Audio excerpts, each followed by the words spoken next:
Assalamualaikum warahmatullahi wabarakatuh. Perkenalkan, nama saya Desti Ambarwati. Saya dari kelas KG 1C dengan NIM 311212207 dari program studi konstruksi gedung jurusan Teknik Sipil Politeknik Negeri Semarang. Pada kesempatan kali ini, saya akan memaparkan atau menjelaskan sebuah proses atau praktik kerja lapangan guna memenuhi syarat sebagai penilaian ujian tengah semester pada mata kuliah Bahasa Indonesia. Topik yang akan saya bawakan adalah praktik kerja lapang pasangan ubin lantai. Hal-hal yang harus diperhatikan adalah: yang pertama, pergunakan alat sesuai dengan fungsinya. Yang kedua, hasil pemasangan harus menunjukkan permukaan lantai ubin yang rata. 3. Jarak antar ubin dibuat sama atau seragam. 4. Pekerjaan harus rapi dan bersih. Untuk peralatan, kita akan membutuhkan 1. Sendok spesi, 2. Cangkul, 3. Waterpas, 4. Gerobak dorong, 5. Line bobin, 6. Kotak spesi, 7. Meteran, 8. Ember, 9. Siku, 10. Palu karet, 11. Tongkat ukur, dan 12. Sekop. Bahan yang dibutuhkan adalah 1. Pasir, 2. Kapur, 3. Ubin atau keramik, dan yang keempat, air. Berikut adalah langkah kerja. Pertama, periksa lokasi di mana ubin akan dipasang.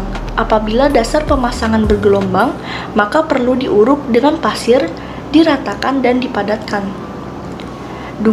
Tentukan pedoman ketinggian lantai yang akan dibuat dengan berjalan meletakkan ubin pertama tepat di bawah daun pintu dengan jarak 3 mm dari bawah daun pintu tersebut dan diperhatikan jarak dari dinding samping. Yang ketiga, pasang 1 buah lagi di sudut B dengan jarak ke dinding sama seperti ubin A. Ubin B dapat dipasang sedikit lebih tinggi dari ubin A, kira-kira 3 mm, untuk mengatasi genangan air. 4. Cantolkan line bobin pada kedua ubin itu. Lalu, kita pasang ubin pada jalur AB. Apabila pemasangan ubin pada B tidak tepat, maka ubin B dibongkar dan dipasang kembali. 5. Pasang ubin C dan siku terhadap jalur AB dengan menggunakan plat siku atau perbandingan 3:4:5. 6. Pasang line bobin, kemudian lakukan pemasangan ubin jalur BC sampai penuh. Jika ubin C tidak tepat, maka ubin C dibongkar dahulu agar posisi ubin C tepat.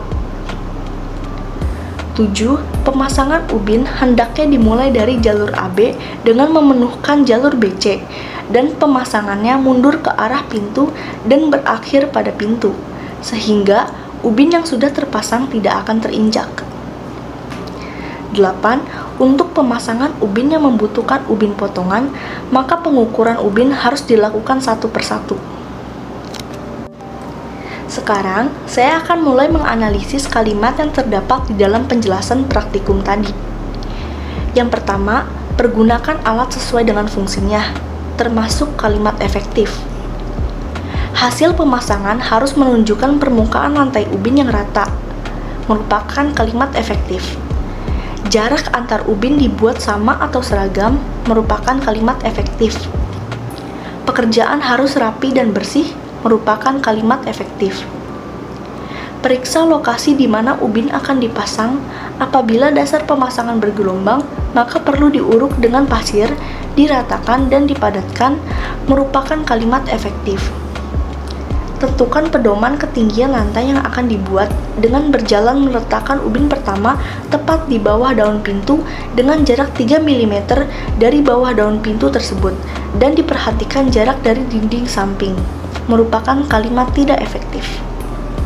Kemudian, pasang 1 buah lagi di sudut B dengan jarak ke dinding sama seperti ubin A, merupakan kalimat efektif. Ubin B dapat dipasang sedikit lebih tinggi dari ubin A, kira-kira 3 mm, untuk mengatasi genangan air, merupakan kalimat efektif. Cantolkan line bobin pada kedua ubin itu, lalu kita pasang ubin pada jalur AB. Apabila pemasangan ubin pada B tidak tepat, maka ubin B dibongkar dan dipasang kembali, merupakan kalimat efektif.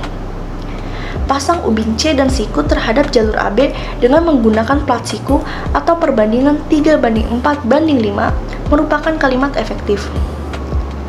Pasang line bobin, kemudian lakukan pemasangan ubin jalur BC sampai penuh. Jika ubin C tidak tepat, maka ubin C dibongkar dahulu agar posisi ubin C tepat, merupakan kalimat tidak efektif. Pemasangan ubin hendaknya dimulai dari jalur AB dengan memenuhkan jalur BC dan pemasangannya mundur ke arah pintu dan berakhir pada pintu, sehingga ubin yang sudah terpasang tidak akan terinjak, merupakan kalimat efektif. Untuk pemasangan ubin yang membutuhkan ubin potongan, maka pengukuran ubin harus dilakukan satu persatu, merupakan kalimat efektif. Sekian analisis yang dapat saya sampaikan pada kesempatan kali ini. Kurang lebihnya mohon dimaklumi. Terima kasih atas perhatiannya. Wassalamualaikum warahmatullahi wabarakatuh.